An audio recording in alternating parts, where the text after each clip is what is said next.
Hello दोस्तों, maths problem 1.0 में आपका स्वागत है। चलिए स्टार्ट करते हैं आज का कॉन्सेप्ट। देखिए स्टीवर्ट्स थ्योरम क्या होती है। स्टीवर्ट थ्योरम, अगर कोई त्रिभुज है, ठीक, त्रिभुज ए बी सी, ठीक है, और उसकी भुजाएं जो हैं स्मॉल ए, स्मॉल बी, स्मॉल सी है, और उसकी भुजा ए बी पर हमने एक पॉइंट डी मान लिया, ठीक, और इसको सी से मिला दिए, ठीक।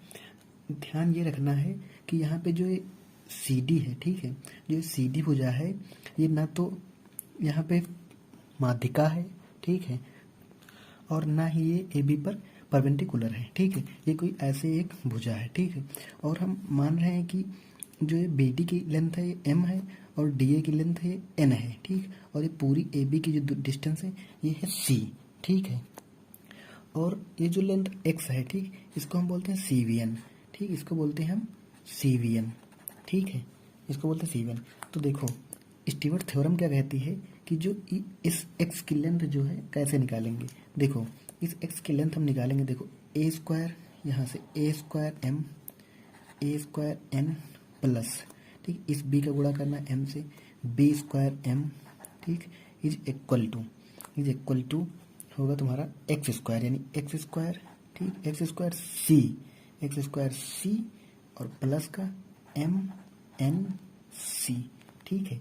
ये होती है स्टीवर्ट्स थ्योरम, ठीक है, ये होती है स्टीवर्ट्स थ्योरम। देखो आगे देख लेते हैं special case in isosceles triangle, ठीक, समद्विबाहु त्रिभुज के लिए स्पेशल केस है, ठीक है।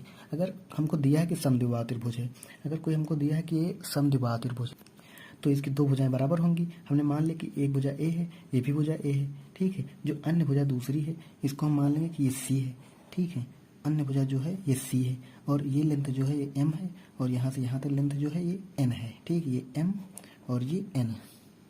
तो इसके लिए जो ये इस सी वी एन की वैल्यू निकालेंगे हम, वो निकालेंगे x square is equal to a square minus m n, ठीक है। अगर समद्विबाहु त्रिभुज में हमको कह रहा है वैल्यू निकालने के लिए तो इस थ्योरम से निकालेंगे, ठीक, x square is equal to a square minus m n. ये स्टीवर्ट थ्योरम से ही निकल के आई है, ठीक है। कई बार स्टीवर्ट थ्योरम ये डायरेक्ट दे देते हैं, ठीक है, क्वेश्चन पेपर में कि एबीसी एक त्रिभुज है तो इनमें से कौन सा ऑप्शन करेक्ट होगा, ठीक है, तो उसमें ये ऑप्शन सही होगा, या फिर इस पे बेस्ड क्वेश्चन भी आते हैं, ठीक। तो हम देखते हैं एक प्रॉब्लम। देखिए क्वेश्चन है, ठीक है, एक त्रिभुज दिया गया है, ठीक, समद्विबाहु त्रिभुज दिया गया है, समद्विबाहु त्रिभुज दिया गया है, ठीक, जिसकी जो असमान भुजा है, ठीक है, वो हमको दी नहीं गई है, ठीक है। यहाँ से हम छोड़ रहे हैं, मिला रहे हैं, ठीक,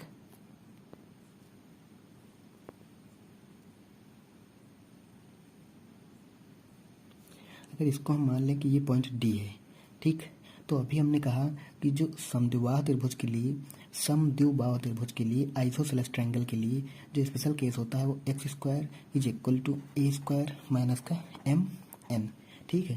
तो यहाँ पे हमको एक्स चाहिए तो x square is equal to a square, a की वैल्यू क्या है, ए की वैल्यू 3 सेंटीमीटर यानी 3 3 का 9, माइनस एम की वैल्यू 2 है, ठीक है, और एन की वैल्यू 3 है, तो क्या हो जाएगा 9 माइनस 6 यानी आ जाएगा 3, ठीक। तो एक्स स्क्वायर की वैल्यू आ गई 3, तो एक्स की वैल्यू कितनी आ जाएगी √3, तो एक्स की वैल्यू जो हो जाएगी यहाँ पे वो हो जाएगी √3। ये था हमारा आज का कॉन्सेप्ट, और मिलते हैं हम नेक्स्ट कॉन्सेप्ट में, ठीक। Bye bye, take care.